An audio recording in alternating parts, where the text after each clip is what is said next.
아멘. 예, 성경 말씀 계시록 20장 1절에서 15절까지의 말씀입니다. 요한계시록 20장 신약성경 419페이지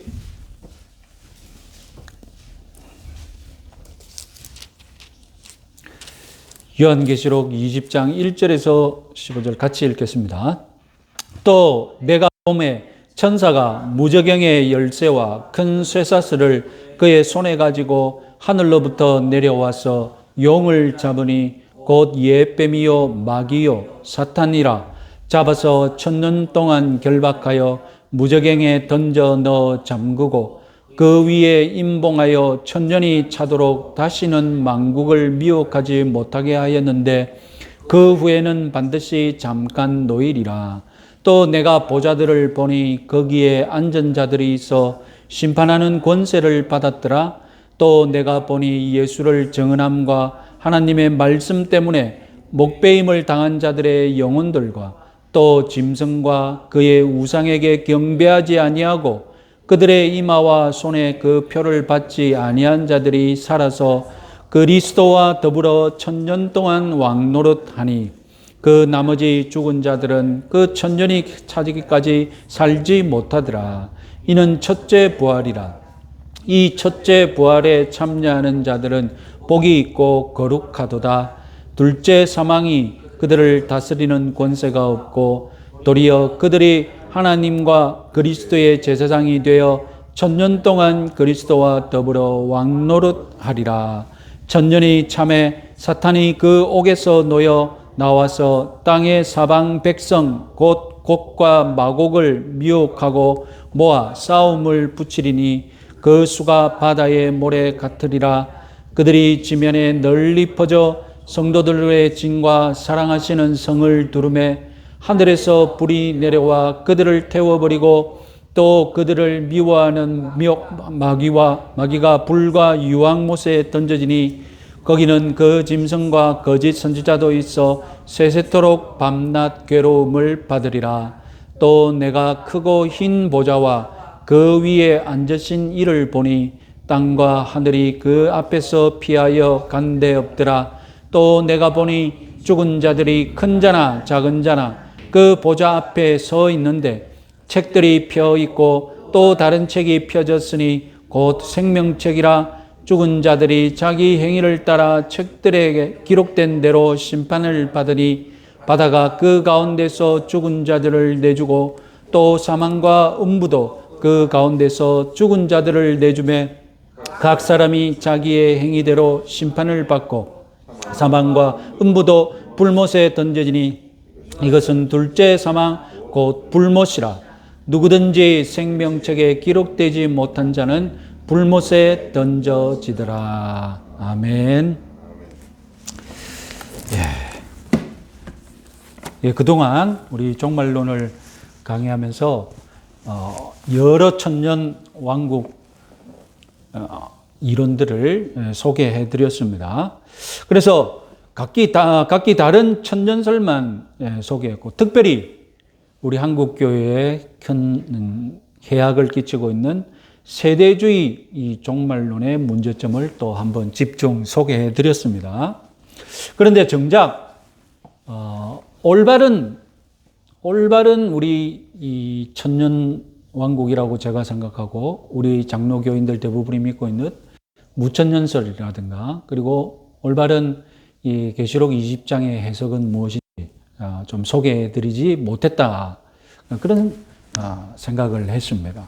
그래서 위조 지폐만 보여주고 진짜 지폐는 보여주지 못한 그런 기분이 들어서 여기서 마치기는 조금 너무 아쉽다 싶어서 바른 종말론이 무엇인가 그것에 대해서 오늘 그리고 다음 시간은 마지막으로 해서 그렇게 해서 이 교리 강해를 마치고자 합니다.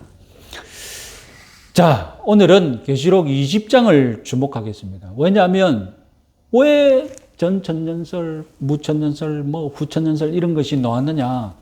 결국 이 계시록 20장을 어떻게 해석하느냐에 따라서 나왔거든요. 그러니까 우리는 계시록 20장을 안 보고 그냥 전천년설이 있다, 무천년설이 있다, 제가 이렇게 말씀드렸지 않습니까? 그러면 간단하게라도 계시록 20장을 이렇게 해석하니 전천년설이 되고 이렇게 해석하니 무천년설이 된다. 이런 만만이라도 보고 다음에 또 무슨 얘기를 들으면 계시록 20장 때문에 이런 일이 생겼지 하고 또 기억을 되살리 있을 정도로만 간단하게 한번 소개하고자 합니다.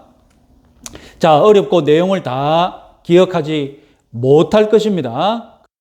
한번 들어놓으면 또 다음에 또 기억을 되살릴 수 있는 그런 계기를 마련하기 위함입니다. 자, 일단 이 요한계시록 전체를 해석하는 입장이 여러 가지며 그리고 계시록 전체를 해석하는 원리에 따라서 계시록 20장을 어떻게 해석하는가가 결정이 되겠죠. 그러니까 계시록이라는 이 책 전체를 어떻게 보느냐, 거기에 따라서 이 20장도 어떻게 보느냐가 결정이 되거든요. 자, 아시다시피 세대주의의 특징이 뭐라고 했습니까? 제가 세 가지 특징을 말씀드렸죠. 첫 번째 특징이 뭐였습니까? 첫 번째 특징이 문자주의였습니다. 철저하게 문자적으로 그냥 자기들이 읽히는 대로 겉보기에 읽히는 대로 그대로 해석하는 것입니다.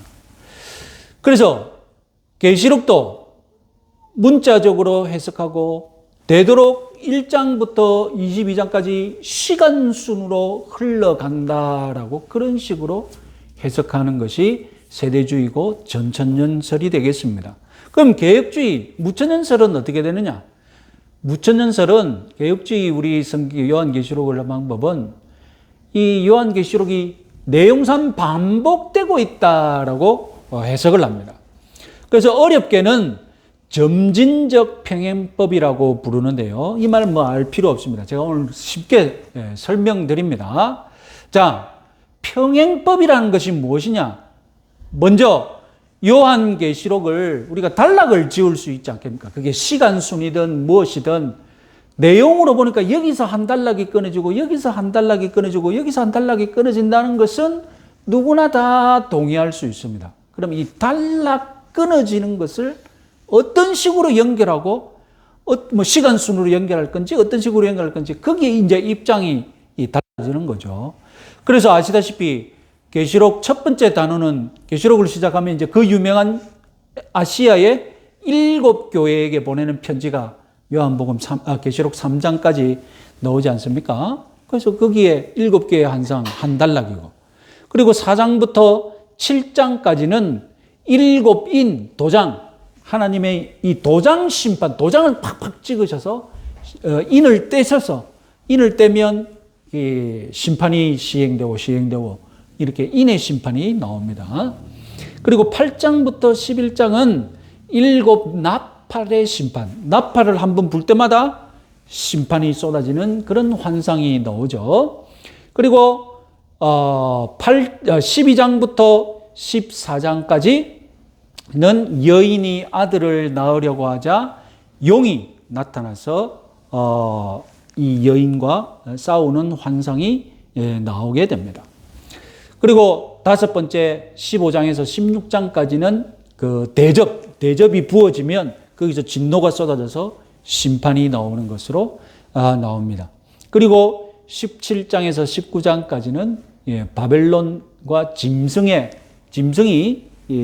나타나서 멸망당하는 심판이 나옵니다. 그리고 20장부터 22장까지는 용의 비참한 종말을 기술하고 새하늘과 새 땅이 나오게 됩니다. 핵심은 큰 줄기는 이제 7인 그리고 7 나팔 그리고 7 대접 이 심판이 지금 세 차례의 환상으로 보여진다는 것입니다. 자, 그러면 이 7 단락을 어떻게 연결하느냐? 우리 무천년설은 어떻게 보냐면 크게 보시다시피 7교회, 7인, 7 나팔, 7 대접 이것이 사실은 시간순으로 발전되는 심판이 아니라 하나의 어떤 그 상징적으로 하나의 심판을 반복해서 보여주는 것이다 라고 우리는 해석하는 것이죠. 그래서 환상들이 평행하다 이렇게 옆으로 놓고 나란히 병렬해 보면 이것이 서로 비슷한 것이구나.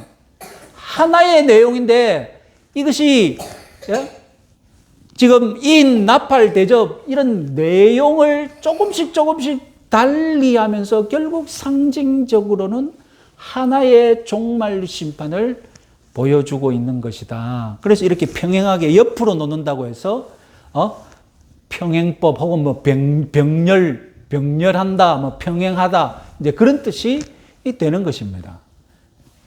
그래서 옆으로 놓고 보면 뭔가 연결되는 거예요. 마지막 환상 끝에는 항상 심판이 있고 7인도 끝에 보면 큰 심판이 있고 다 이렇게 내용상 반복이 된다는 것입니다.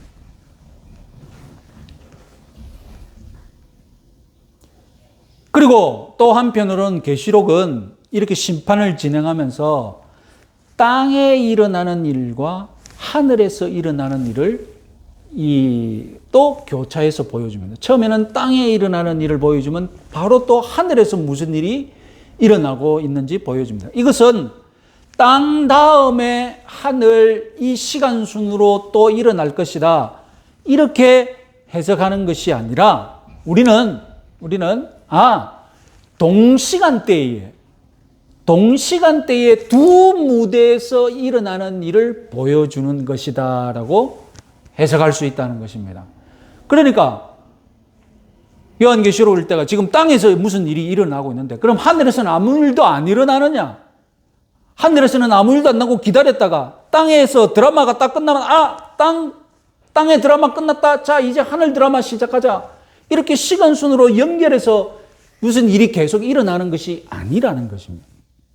지금 땅에도 무슨 일이 일어나고 있고 이 땅의 드라마가 진행되고 있는 동안 하늘에서도 천상의 영역에서도 일이 진행되고 있다는 것입니다.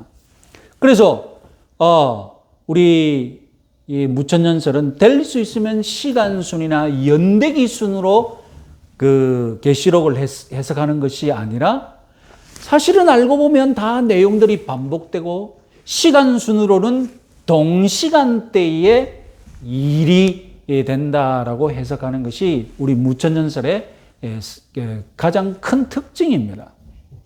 다음 아까 점진적 평행설이라고 했는데 아까 평행하다는 말이 무슨 말인지 말씀드렸지 않습니까?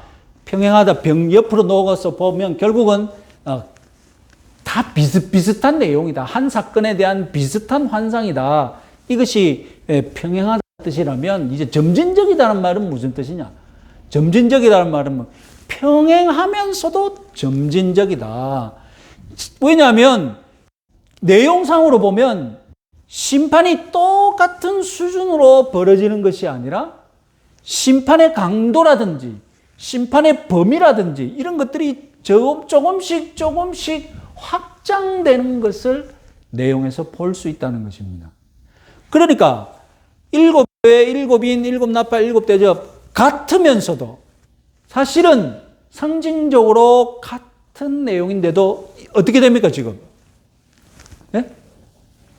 어떻게 되고 있단 말입니까? 점점 커지고 있다. 점점점 커지고 발전하고 있다는 겁니다. 그래서 7인의 환상의 심판보다 7대접 심판을 보면 그 심판의 규모라든가 그런 것들이 더 커져 있는 것이죠. 그래서 점진적이면서도 평행하다. 점진적 평행법. 이름 몰라도 됩니다. 이 부호만 기억하시면 됩니다. 이 부호만. 어떻게 되고 있다고요? 같으면서도 점점점 커지고 있다. 이런 뜻이 되겠습니다. 자, 그러면 아까 전천년설, 세대주의나 전천년설은 어떻게 해석한다고요? 예? 예? 연대기적 시간순이라는 겁니다. 같지가 않은 거예요. 이 7인가 7나팔 7대접의 이 환상은 사실상 다른 사건에 대한 환상이라는 거예요. 전혀 다른 사건에 대한 환상이고, 그리고 시간 순으로, 연대기 순으로 언젠가는 이것이 먼저 일어나면 다음 이것이 일어나고, 다음 언젠가는 일어날 것이고, 그래서 같지 않고 화살표는 뭡니까? 시간 순을 나타낸다는 것입니다. 이것이 바로 계시록을 해석하는 가장 극명한 차이입니다. 여기서 다 결정 난 거예요, 이미. 나는 계시록을 반복된 환상으로 보겠다라는 안경을 딱 가지고 해석하면 그냥 그렇게 가는 거고, 나는 계시록을 계속 연속적인, 연대기적인 사건으로 보겠다고 안경을 딱 쓰고 계시록을 보면 그냥 그대로 달려가는 거예요. 여기서 모든 것이 다 결정되어 버린 겁니다. 자, 그러면 이런 눈으로 계시록 20장을 봤어요. 계시록 20장을 보았습니다. 아까 말씀드렸듯이 우리는 반복한다고 했지 않습니까? 우리 무천년설은 반복한다고 했습니다. 계시록 20장은 계시록 12장과 비슷하다는 것을 우리는 놓칠 수가 없는 거예요. 그래서 내용을 보면 진짜로 반복되고 있는 내용인 것을 확인할 수 있습니다. 그래서 이것은 이 계시록 12장과 20장이 얼마나 비슷한지를 도표로 정리한 것입니다. 계시록 12장 우리 한번 읽어볼까요? 한번 20장과 얼마나 닮았는지 우리 보시면 읽으라기보다도 제가 이렇게 색칠해 놓은 것은 다 뭐겠습니까? 색칠해 놓은 것은 20장에 이런 내용들이 그대로 다 비슷한 내용들이 다 있다는 것입니다. 그래서 하늘, 미가엘과 그 사자들, 나중에 천사들로 나올 것이고, 싸운다, 그리고 용이 나온다, 20장에도 용이 나오고, 땅으로 내쫓긴다, 저 무적행에 갇힌다, 이런 내용이 반복되고 있다는 것입니다. 자, 그래서 우리는 아까 반복된다고 했으니까, 우리는 이 전반부 1장부터 11장까지, 계시록 1장부터 11장까지는 아까 말씀드렸듯이 땅에서 벌어지는 투쟁, 땅에서 무슨 일이 벌어지고 있는지를 그 환상으로 보여주고, 그 핵심은 무엇입니까? 교회가 핍박을 받을 것이다 라는 것이죠. 그리고 후반부 계시록 12장부터 22장까지는 이 투쟁을 반복적으로 설명하는데, 12장 보면 하늘에서 시작한다 아닙니까? 그죠? 하늘에. 그러니까 1장부터 11장까지 땅에서 그런 영적 핍박이 벌어지고 있으면 하늘에서는 동시에 무슨 일이 벌어지고 있는지 환상을 보여준다는 것입니다. 그래서 하늘과 땅의 동시간대의 환상을 보여준다라고 우리가 이렇게 믿습니다. 자, 무엇이 기억에 남습니까, 지금? 네? 여러분 머리에 무엇이 기억이 남습니까? 우리는 계시록을 반복적이고 동시간대로 해석을 한다. 그리고 아까 표 기억나시죠? 예? 예? 점점점 커지되 어떻게 된다고요? 예? 이렇게 같다 해서 이 세 가지 심판의 사건이 사실상 같은 단 한 번의 대심판에 대한, 그리고 대고난에 대한 환상이다라고 해석을 한다는 것입니다. 자, 그러면 20장 한번 보겠습니다. 자, 20장 1절부터 6절까지 먼저 한번 보실까요? 계시록 20장 1절부터 6절. 자, 1절, 자, 크게 보면 1절부터 3절은 사탄의 결박에 대해 얘기를 하고 있고, 그리고 4절부터 6절은 우리 개인들이 그리스도와 더불어 우리 성도들이 1000년 동안 다스린다라고 그렇게 말씀하고 있죠. 자, 그러면 전천년설의 해석을 한번 생각해 봅시다. 전천년설은 어떻게 해석하겠습니까? 당연히 계시록 20장은 시간순으로 계시록 19장이 벌어진 다음에 계시록 20장이 벌어질 것이라고 해석을 하겠죠. 그렇게 계시록을 보니까요. 그래서 19장에는 무슨 사건이 있느냐? 19장에는 어린 양의 혼인잔치가 기록이 되어 있습니다. 19장에 어린 양의 혼인잔치 환상이 있습니다. 어린 양의 혼인잔치는 어떤 환상입니까? 우리 성도들이 부활하면 어린 양의 혼인잔치에 참여하여서 우리 부활하신 그리스도와 잔치를 즐길 것이라는 환상이지 않습니까? 그러니까 19장에 어린 양의 혼인잔치가 있다는 것은 세대주의 입장에서 보면 부활이 이미 일어난 거예요. 부활한 성도들이 어린 양의 혼인잔치를 할 거니까. 그리고 부활이 있은 이후에 이제 천년 왕국에 대한 본문이 있으니까 시간순으로 이들은 어떻게 정리한 것입니까? 시간순으로 천년왕국 전에 예수님이 재림하시고 그리고 이 땅에 믿는 자들을 휴거시켜서 그들을 데리고 어디로 간다고요? 혼인잔치 즐기러 간다라고 그들은 정리를 한 것입니다. 그러나 그리고 또 표를 계속해서 한번 보시면 11절부터 15절까지는 흰 보좌의 심판, 옛날 교회에서는 백보좌의 심판이라고 이렇게 보면 막 그렇게 번역이 되었었는 것 같아요. 요즘에 흰 보좌의 심판이라고 번역이 되어 있는데 흰 보좌의 심판이 기록되어 있습니다. 이것은 최후 심판이거든요. 최후의 대심판이거든요. 그러니까 이것도 연대기 순으로 보는 거예요. 천년왕국이 지난 다음에 이제 어떻게 되는 겁니까? 천년왕국이 지난 다음에 마지막 흰 보좌의 심판이 있을 것이다. 이때 누가 부활한다고요? 이제 전천년절이나 세대주의자들은 이때는 악인까지 다 부활해서 심판받을 것이다. 이렇게 보는 것입니다. 자, 우리 무천연설은 19장과 20장이 연대기적 순서가 아닙니다. 연대기적 순서가 아니라 19장까지 최후 심판과 모든 일이 다 끝났습니다. 어린 양의 혼인잔치도 있고 성도들 부활 모든 심판이 다 끝났습니다. 그 중에 20장부터는 무엇만 주목하느냐? 20장부터는 특별히 이 성도들이 어떤 그 예수 그리스도와 천상에서 어떤 은혜를 어떤 복을 누릴지 천상에서 벌어지는 일을 특별히 더 환상을 통해 보여주고 있다라고 생각하는 것입니다. 자, 그래서 우리 무천설은 17장부터 19장 한 달이 끝났습니다. 그리고 계시록 20장부터 1절, 6절 이 천년왕국은 시간순이 아니라 교회 시대를 말하는 것이다 라고 해석합니다.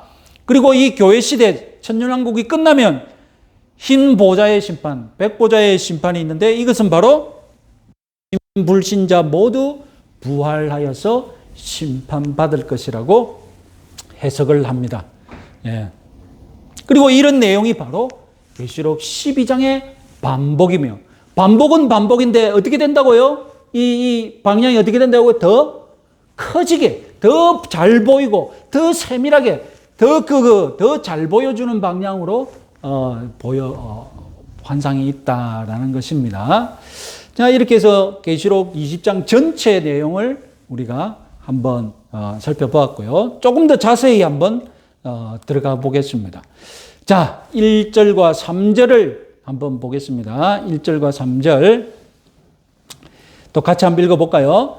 또 내가 보매 천사가 무저경의 열쇠와 큰 쇠사슬을 그의 손에 가지고 하늘로부터 내려와서 용을 잡으니 곧 옛뱀이요 마귀요 사탄이라 잡아서 1000년 동안 결박하여 무저경에 던져 넣어 잠그고 그 위에 임봉하여 1000년이 차도록 다시는 만국을 미혹하지 못하게 하였는데 그 후에는 반드시 노이리라. 자, 이 1000이라는 숫자, 그래서 우리는 상징적으로 보죠. 그래서 10을 3번 곱하면 1000이 되지 않습니까? 10도 10손가락을 가리키는 완전수입니다. 10도 10손가락을 가리키는 완전수. 여기다가 3을 곱해서 1000이라는 숫자를 상징적으로 만들었다는 것입니다. 그래서 1000년이라는 표현은 완전한 기간, 그리고 또 결정할 수 없는 길이의 무한한 기간을 의미합니다. 여러분, 지금 천은 아무것도 아닙니다. 지금 오늘날 우리 2000년을 사는 사람들에게 천은 그냥 길거리에 1000원짜리 굴러가는 것만 그 천이라는 거 흔합니다. 그만큼 이 천이라는 가치가 없어요. 그렇잖아요. 여러분, 1000원짜리 뭐 대단하게 여깁니까? 그런데 여러분이 뭐 서울의 지하철 가보십시오. 지하철 가보면 1000이라는 숫자 그냥 뛰어넘는 사람들이 지하철 타고 다닙니다. 그죠? 무슨 뭐 BTS 공연을 하면 1000이 아니라 3만 명, 3만 4만이 모여서 그 공연을 보지 않습니까? 그런데 시간을 돌아서 2000년 전에 1000이라는 숫자가 어떤 의미겠습니까? 2000년 전의 사회에 1000이라는 숫자의 의미는 어떨까요? 여러분, 2000년 전 세대에 마을에 사는 사람들이 모으면 다 1000명이 될까요? 예? 1000명이 안 돼요. 1000명 넘으면 그건 정말로 큰 도시예요. 예? 자기가 평생 살아가면서 한 마을에 촌에서 사는 사람이 그 사람이 평생 같이 사는 사람하고 자기가 평생 접촉하는 사람이 1000명을 넘지 못하고 죽는 사람이 허다했어요. 군사를 모은다. 얼마를 모으면 2000년 전에는 그 세력이 어마어마할까요? 예? 얼마를 모아야 그 세력이 어마어마한 군대가 될까요? 1000명이 모였다고 엄청난 군대입니다. 1000명이 모이면 엄청난 군대예요. 아브라함이 부자였는데 용병을 샀습니다. 자기 돈을 풀어가지고 용병을 샀는데 얼마를 모았겠습니까? 아브라함 용병 얼마 모았습니까? 318명 모았어요. 그것도 어마어마한 수천 년 전에 318명의 자기 사병을 모았다는 거 어마어마합니다. 300명을 모으기가 힘들어요. 성인 남자 300명을 모으기가. 자, 그래서 2000년 전에는 1000이라는 숫자, 만이라는 숫자는 너 하고요. 만이라는 숫자는 그냥 무한대입니다. 그 2000년 전 사회의 사람들에게 만이라는 숫자는 무한대고 1000이라는 숫자도 엄청나게 많은 그런 의미였습니다. 자, 그래서 이 1000이라는 숫자, 오늘날 우리들이 생각하는 1000과 2000년 전에 1000이라는 숫자는 상징적으로 어마어마한 차이가 있다는 것을 제가 오늘 많이 말씀드렸으니 그런 감각으로 이 1000을 대해야 한다는 것입니다. 자, 그래서 무한 기간, 영원을 상징하는 그런 숫자가 될 수 있다는 것입니다. 자, 잠시 뛰어넘어서 10절, 14절, 15절에 불못이 나옵니다. 불못. 그런데 불못은 분명히 최후의 형벌을 받는 장소가 분명한데 불못이 나오는데 1절과 3절에서는 무저갱이라는 단어가 나왔습니다. 그리고 시면이라는 단어가 나왔습니다. 그러니까 여기서 구분이 되는 것이죠. 불못과 무저갱과 시면, 이것은 불못이 이 최후의 심판이라면 무저갱과 시면은 이것은 최후의 심판이기보다는 사탄, 이 마귀를 위한 특별한 심판의 장소라는 것입니다. 그래서 이 무저갱 시면이라는 곳은 오늘 1절과 3절에서 보면 사탄이 1000년 동안 갇혀 있는 특별한 장소로 말해지고 있다는 것입니다. 그래서 이 1000년 동안 결박되어 있는 장소가 무저갱과 심년입니다. 그러면 실제로 사탄이 무저갱과 심년이라는 이 물질적인 어떤 곳에 사탄이 갇혀져 있고 거기에 무슨 열쇠가 채워져 있느냐, 그것을 지금 문자적으로 우리가 믿어야 되느냐, 이것은 환상이고 상징입니다. 그래서 그러면 사탄이 결박되었다는 것을 어떻게 이해할 것이냐? 자, 우리는 어떻게 해석하느냐?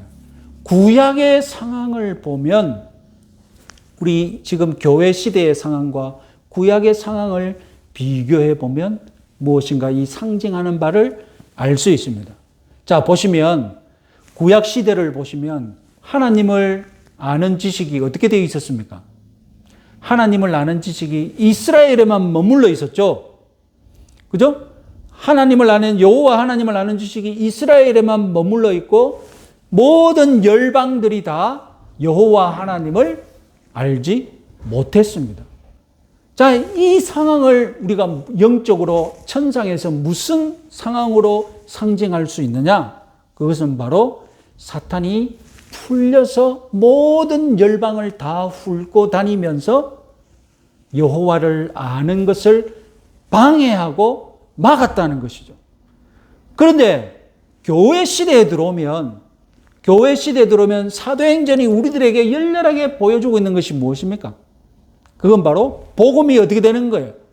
복음이 열방으로 모든 민족으로 반대 속에서도, 그죠?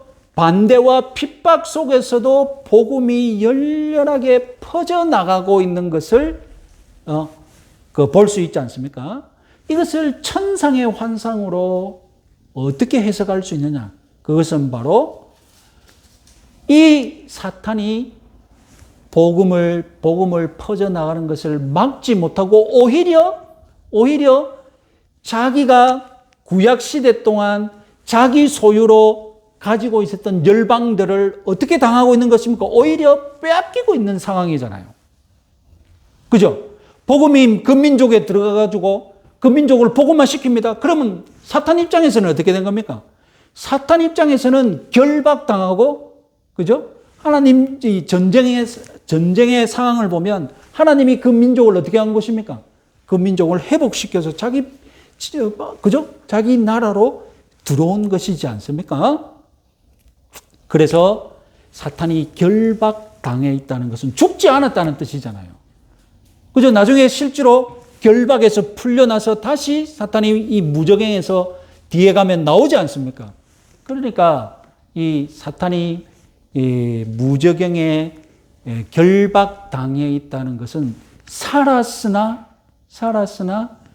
복음 앞에 꼼짝도 못하고 그동안 자기가 마음 놓고 미혹했던 이 모든 열방과 민족들을 어떻게 당한다는 것입니까? 2000년 동안 하나님께 다 하나하나 다 빼앗기고 만다는 것입니다. 그러면 이 결박당한다는 이 예언과 나머지 신약 성경은 아무런 상관이 없느냐? 아닙니다. 복음서와 서신서를 보면 사탄의 결박에 대해서 이미 말하고 있는 것이 있었습니다. 여러분 아시다시피 마태복음 28장 19절 한번 우리가 지난 시간에도 했지만, 그죠? 너희는 가서 모든 족속으로 제자를 삼아 아버지와 아들과 성령의 이름으로 세례를 주고 내가 너희에게 분부한 모든 것을 다 가르쳐 지키게 하라. 사탄이 결박당하지 않았더라면 어떻게 됐습니까?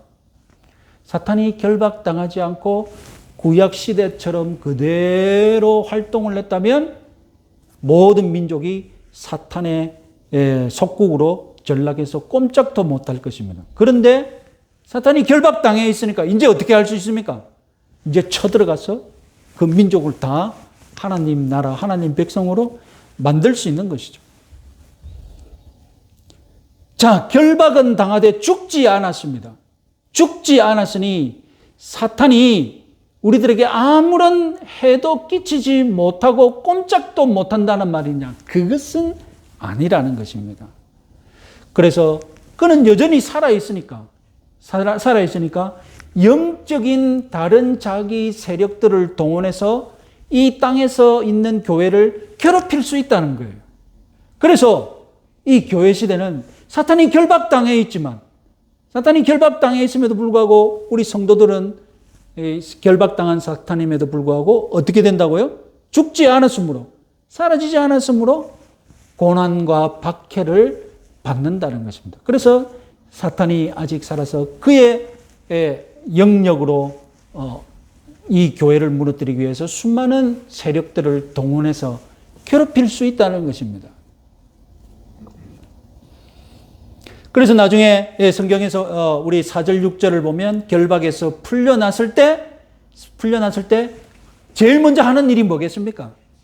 그동안 결박당함으로 사탄이 당했던 일이 무엇입니까? 자기가 마음 놓고 미혹했던 이 열방, 이방 민족들을 그동안 빼앗겨 왔잖아요. 그죠? 복음으로부터 빼앗겨 왔거든요. 그러면 풀려나자마자 할 일이 뭐겠습니까? 풀려나자마자 할 일이 다름 아니라 그동안 빼앗겼던 것들을 어떻게 해야 되겠어요? 다 되찾아와야죠. 그래서 대미혹이 일어나는 거예요. 그래서 마지막 때 일어나는 일이 뭐라고요? 대배교가 일어난다는 겁니다. 대배교. 그죠? 종말의, 말세의 종말의 징조가 뭐였습니까? 종말의 징조가 대배교가 일어난다고 하는 그런 징조가 있지 않습니까? 그동안 잘 믿어왔는데, 그동안 복음이 편만하게 펴지면서 수많은 민족 가운데 하나님 백성이 되었는데, 최후의 심판 직전에 이 대환란에 사탄이 풀려나면서 제일 먼저 할 일이 바로 그동안 빼앗겼던 모든 민족들을 되찾아와야 되거든요. 그래서 대배교가 일어날 것입니다. 무엇보다도 예수님이 복음서에서 사탄이 결박당했다라고 말한 흔적이 있습니다. 마태복음 12장 29절 말씀에 뭐라고 했느냐? 사람이 먼저 강한 자를 결박하지 않고야 어떻게 그 강한 자의 집에 들어가 그 세간을 늑탈하겠느냐? 이건 무슨 말씀입니까? 이건 다름 아니라 예수님의 제자들이 사탄의 세간을 쳐들어가가지고, 사탄의 집에 쳐들어가가지고 사탄의 세간을 약탈해 올 것이다라는 것을 예언하신 거예요. 사탄의 세간이 뭡니까? 네? 사탄의 세간이 무엇입니까? 바로 구약 시대까지 자기 마음대로 미혹했던 그 열방 모든 이방 민족들을 가리키는 것이죠. 자, 그래서 예수님이 말씀하셨던 사람이 먼저 강한 자를 결박해야 하지 않느냐. 이 결박이라는 단어와 계시록 20장에서 쓰고 있었던 사탄의 결박, 사실상 그 계통이 같은 단어입니다. 그러니까 언제 사탄이 결박되었느냐. 예수님의 첫 번째 사탄 결박 보여주고 있죠. 마태복음 언제 일어났겠습니까? 예수님이 사탄을 꼼짝 못하게 하시는 장면 어디에 있습니까? 예? 예수님이 사탄을 꼼짝 못하게 하는 장면 가만히 보면 마태복음 4장, 예수님이 이미 공생에 나가기 직전에 예수님이 제일 먼저 공생애를 시작하기 전에 제일 먼저 하신 일이 사탄을 꼼짝 못하게 하는 그 일이었거든요. 그래서 어떤 주석가들은 예수님의 결박은 마태복음 4장부터 이미 시작되었다. 그리고 복음서 곳곳을 보면 예수님 앞에서 모든 귀신들이 다 어떻게 합니까? 이미 다 도전도 못하고 대들지도 못하고 알아서 기잖아요. 예수님 오시면 지가 찾아와가지고 아이고 왜 여기까지 나를 찾아와서 이렇게 괴롭힙니까? 좀 살려주십시오라고 벌벌벌 기잖아요.